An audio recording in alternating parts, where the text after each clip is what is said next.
Hello guys, my name is Aftab Khan और आप मुझे देख रहे हैं आफ्ताब खान के मैथमेटिक्स चैनल पर। तो गाइस, आज हम देखने वाले हैं real number class 10 chapter number first के और मोस्ट इम्पॉर्टेंट क्वेश्चन। आज हम 4 क्वेश्चन डिस्कस करेंगे और 5वां क्वेश्चन आपको होमवर्क में देंगे। ठीक है, तो किस तरीके से गाइस हमारे क्वेश्चन देखिए। क्वेश्चन नंबर फर्स्ट है CBSE SQP sample question paper का क्वेश्चन है 2019 का। तो क्वेश्चन कुछ इस तरीके से है। क्वेश्चन हमसे क्या कह रहे हैं guys, the HCF and the HCF and LCM of two numbers are 9 and 360 respectively. If one number is 45, find the other numbers. यानी क्वेश्चन हमसे क्या कह रहे हैं गाइस कि हमारे पास HCF और LCM जो है वो दे रखे हैं 9। HCF तो दे रखा है 9 और LCM दे रखा है 360। ठीक है, और हमारे पास एक नंबर दे रखा है 45। तो हमें फाइंड करना है अदर नंबर, यानी कि दो नंबर का एलसीएम और एचसीएफ होता है ना, आपको पता होगा। तो एक नंबर तो 45 दे रखा है, दूसरा नंबर हमें फाइंड करना है। ये हमारे पास क्वेश्चन है और ये बहुत ही ज़्यादा इंपॉर्टेंट क्वेश्चन है, एग्जाम के पॉइंट ऑफ व्यू से बहुत ही ज़्यादा इंपॉर्टेंट है। ठीक है, आने लायक है। यानी कि हमें एचसीएफ दे रखा है 9 दे रखा है एचसीएफ तो, और एलसीएम दे रखा है 360 तो, और एक नंबर दे रखा है 45। तो आपको बताना है कि अदर नंबर कौन सा होगा जिसका एचसीएफ 9 आया होगा और एलसीएम जो है 360 आया होगा। आई थिंक आपको क्वेश्चन क्लियर हो चुका होगा। तो आइए इसके सॉल्यूशन की ओर आगे बढ़ते हैं। तो इसका सॉल्यूशन कुछ इस तरीके से है। सॉल्यूशन में आप देखिए कि हमारे पास कोई दो नंबर होंगे, उनका कोई एचसीएफ और एलसीएम होगा ना। ये किसी दो नंबर का एचसीएफ और एलसीएम होगा, यानी कि कोई दो नंबर होंगे। तो मान लेते हैं वो दो नंबर ए और बी हैं, वो दो नंबर ए और बी है। इन दो नंबर का एचसीएफ और एलसीएम होगा हमारे पास। ठीक है, और एक नंबर तो दे रखा है हमारे पास 45 दे रखा है कि एक नंबर तो 45 होगा। तो ये क्वेश्चन वाला ये पूछ रहा है हमसे कि दूसरा नंबर कौन सा होगा। समझ में आ रहा है? क्वेश्चन वाला हमसे क्या पूछ रहा है कि दूसरा नंबर कौन सा होगा।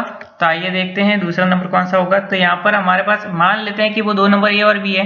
तो एचसीएफ और ए बी जो है वो कितना दे रखा है 9 दे रखा है, एलसीएम कितना दे रखा है 360 दे रखा है, और एक नंबर 45 दे रखा है। तो मान लेते हैं कि वो एक नंबर ए जो है वो 45 है। ठीक है, तो इसमें एक रिजल्ट का यूज करेंगे गाइस कि हमारे पास अगर कोई दो A and B are two positive integer है तो इस फॉर्मूले का यूज करेंगे HCF of A B multiply LCM of A B is equal to A multiply B. इस फॉर्मूले का यूज करेंगे और इस फॉर्मूले की हेल्प से ये क्वेश्चन जो है इजीली सॉल्व हो जाएगा।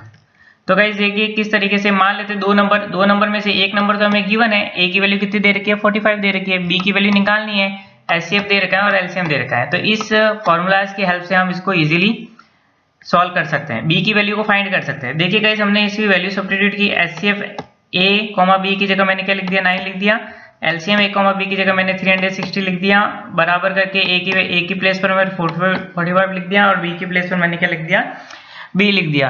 अब गाइस हमें बी की वैल्यू निकालनी है तो हम क्या करेंगे, इस 45 को डिनोमिनेटर में लेकर के जाएंगे और इसको सॉल्व करेंगे। तो यहाँ से कैंसिल आउट हो जाएगा, 9 की टेबल से 5 टाइम्स कैंसिल आउट हो जाएगा और 5 से जो है ये 72 टाइम्स कैंसिल आउट हो जाएगा। आई थिंक आपको ये समझ में आ रहा होगा। ठीक है, तो इसका मतलब बी की वैल्यू क्या आएगी हमारे पास 72। तो 72 इसका आंसर आ जाएगा। आई थिंक आपको ये समझ में आ गया होगा। किसी प्रकार का डाउट रहता है अगर आपके माइंड के अंदर तो आप हमें कमेंट बॉक्स में कमेंट कर सकते हैं, हम आपके डाउट को सॉल्व करने का पूरा प्रयास करेंगे। तो चलिए गाइस दूसरा क्वेश्चन देखते हैं, दूसरा क्वेश्चन किस तरीके से है।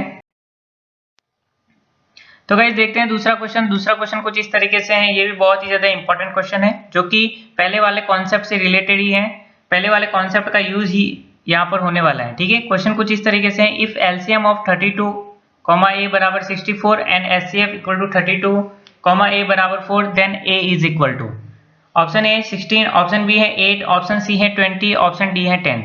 आपको ये बोला गया है कि अगर एलसीएम 32 और ए का है, अगर 64 है, एचसीएफ 32 और ए का 4 है, तो ए की वैल्यू क्या होगी। ठीक है, हमें बताना है 16 होगी, 8 होगी, 20 होगी या 10 होगी। तो उसी कॉन्सेप्ट का हम यूज जो है यहाँ पे करने वाले हैं।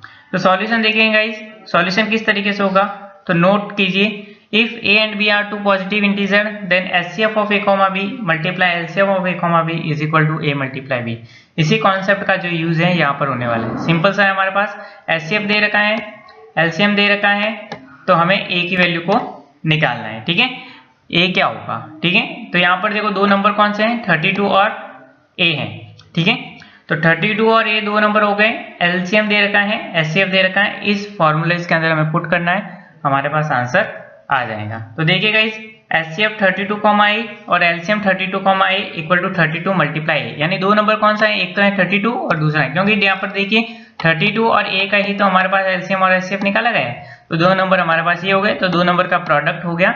ठीक है, अब देखो HCF की वैल्यू यहाँ पर 4 है, तो मैं यहाँ पर 4 प्लेस कर सकता हूँ, LCM की वैल्यू 64 है, और यहाँ पर क्या हो जाएगा 32, 4 मल्टीप्लाई 64 एंड 32 मल्टीप्लाई A। तो यहाँ से आप गाइस देखिए कैलकुलेशन करेंगे तो यहाँ से हमको मिलेगा 4 मल्टीप्लाई 64 अपॉन 32, तो यहाँ से कैंसिल आउट होकर के यहाँ पर क्या आ जाएगा आप देख सकते हैं, यहाँ से हमारे पास मिल जाएगा 32 से कैंसिल आउट हो जाएगा 2 टाइम्स, और यहाँ से 4 को 2 से मल्टीप्लाई करेंगे तो 8 आ जाएगा। तो फाइनली हमारे पास आंसर कितना आ जाएगा, 8 आ जाएगा, तो बी हमारे पास करेक्ट आंसर आ जाएगा। ठीक है, तो B is the right answer, हमारे पास राइट आंसर है।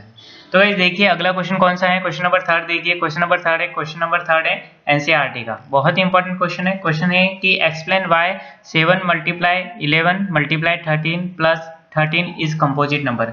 हमें ये बताना है कि जो एक्सप्रेशन दे रखा है नंबरों का, ये एक कंपोजिट नंबर है, और एक्सप्लेन करना है कि ये कंपोजिट क्यों है, हमें ये बताना है। ठीक है, 7 मल्टीप्लाई 11 मल्टीप्लाई 13 प्लस 13, ठीक है, हमें बताना है कि ये कंपोजिट नंबर क्यों है। तो सबसे पहले तो हमें ये पता होना चाहिए ना कंपोजिट नंबर क्या होता है, तो उसके बारे में हम जान लेते हैं। ठीक है, तो डेफिनेशन ऑफ कंपोजिट नंबर्स क्या होता है, a number is said to be composite number if it has 2 और मोर देन 2 फैक्टर्स।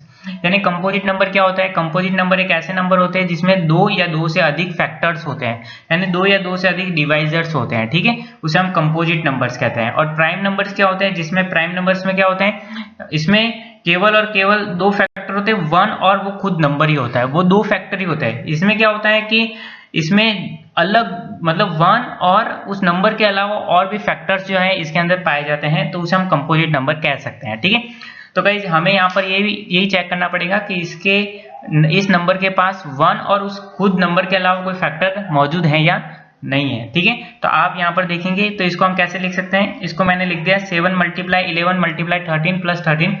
यहाँ से आप 13 को कॉमन ले सकते हैं, 13 को कॉमन लिया गया तो यहाँ पर बचा 7 मल्टीप्लाई 11 प्लस का 1। ठीक है, तो यहाँ से देखो 7 मल्टीप्लाई 11 कितना हो गया 77, और प्लस का 1 कितना हो जाता है 78 हो जाता है। तो यहाँ पर कितना हो गया 13 मल्टीप्लाई 78 हो गया। तो गाइस आप देख सकते हैं इस नंबर को मैंने क्या लिख दिया 13 मल्टीप्लाई 78 लिख दिया। तो ये नंबर में इस नंबर के 13 भी फैक्टर हो गया, 78 भी इसका क्या हो गया फैक्टर हो गया। तो क्लियरली हम यहाँ पर क्या कह सकते हैं, clearly this number has more than 2 factors, we can say that this number is a composite number. तो ये हमारे पास क्या हो जाएगा कंपोजिट नंबर हो जाएगा। बहुत ही आसान सा क्वेश्चन था गाइस, बहुत ही सिंपल सा क्वेश्चन था, और एग्जाम में ये सीधा क्वेश्चन देखने को मिलता है। एनसीईआरटी का क्वेश्चन था, इसलिए आपको ऐसे क्वेश्चन करके ही जाना है, बहुत ही ज्यादा इंपॉर्टेंट क्वेश्चन है। ठीक है, अगर गाइस आपको इस क्वेश्चन के अंदर किसी भी प्रकार का कोई डाउट रह जाता है तो आप हमें कमेंट बॉक्स में कमेंट कर सकते हैं। तो चलिए गाइस अगला क्वेश्चन देखते हैं। तो गाइस अगला क्वेश्चन हमारे पास कुछ इस तरीके से है, क्वेश्चन है सीबीएसई बोर्ड टर्म 1 2021 का। क्वेश्चन हमारे पास कुछ इस तरीके से है, क्वेश्चन नंबर 4 है, if n is a natural number then 2 5 raised to the power n plus 6 raised to the power n is always ends with। यानी क्वेश्चन हमसे क्या कह रहा है, क्वेश्चन हमसे ये कह रहा है कि अगर हमारे पास n अगर एक नेचुरल नंबर है तो 2 multiply 5 raised to the power n plus 6 raised to the power n जो है वो हमेशा किस नंबर से एंड होगा, वो 1 से एंड होगा, वो 4 से एंड होगा, वो 3 से एंड होगा, या वो 2 से एंड होगा, किससे एंड होगा ये हमें बताना है। ठीक है, तो हम कैसे करेंगे इस प्रकार के क्वेश्चन को, इस प्रकार के क्वेश्चन को एनालाइसिस करेंगे। ठीक है, n की वैल्यू 1 लिख के 2 लिख के 3 लिख के इस तरीके से एनालाइज करेंगे। ठीक है, ऑप्शन से बाय ऑप्शन से, या ऑप्शन से नहीं, हम n की वैल्यू पहले 1 लिखेंगे 2 लिखेंगे, उस नंबर को देखेंगे वो नंबर कहाँ से एंड हो रहा है। ठीक है, इस तरीके से हम देखेंगे। तो पहले हम लेते हैं take n equal to 1, n की वैल्यू 1 लिखेंगे तो यहाँ पर देखो 2 5 raised to the power 1 plus 6 raised to the power 1 कितना हो गया 5 प्लस 6 कितना हो गया 11 हो गया, 11 को 2 से मल्टीप्लाई किया 22 हो गया। ये 22 कहाँ से एंड हो रहा है 2 से एंड हो रहा है, तो इसका मतलब ऑप्शन डी जो है करेक्ट आंसर बनता है ना, ऑप्शन डी करेक्ट आंसर बन सकता है कि 2 से एंड हो रहा है। ठीक है, और देखिए n की जगह अगर मैं 2 लिखता हूं तो यहाँ पर क्या हो जाएगा 2 5 raised to the power 2 plus 6 raised to the power 2 कितना हो गया 25 प्लस 36 हो गया, 25 और 36 को ऐड करेंगे 61 को 2 से मल्टीप्लाई करेंगे 122 हो गया, तो ये भी 2 से ऐड हो गया। और देखते हैं n की जगह 3 लिखते हैं तो यहाँ पर भी आप देख सकते हैं कैलकुलेशन के थ्रू ये भी 2 से एंड हो रहा है, इसका मतलब ऑप्शन डी हमारे पास करेक्ट आंसर बनता है। ठीक है, तो option D is the correct answer. ये सारे के सारे नंबर जो हैं वो हमारे पास 2 से एंड हो जाएंगे। ठीक है, तो बहुत ही सिंपल सा क्वेश्चन था गाइज, आप ऐसे इस तरीके से एनालाइज करके आप देख सकते हैं कि कौन सा करेक्ट आंसर होगा। एग्जाम में भी आपको इसी अप्रोच से जो है चलना पड़ेगा। ठीक है, तो गाइस हम देखते हैं अगला क्वेश्चन कौन सा है। तो गाइस ये अगला क्वेश्चन आपके लिए होमवर्क क्वेश्चन है। इस क्वेश्चन को आप ट्राई कीजिएगा कि इस क्वेश्चन का आंसर क्या आता है। क्वेश्चन आपके पास इस तरीके से है, मैं आपके लिए क्वेश्चन रीड कर देता हूं। If n is an even prime number then 2 7 raised to the power n plus 8 raised to the power n is always ends with, यानी कि इस प्रकार का कोई नंबर होगा जिसमें n जो है इवन प्राइम नंबर है, तो वो नंबर किस से एंड होगा? 1 से एंड होगा, 4 से एंड होगा, 3 से एंड होगा या 6 से एंड होगा।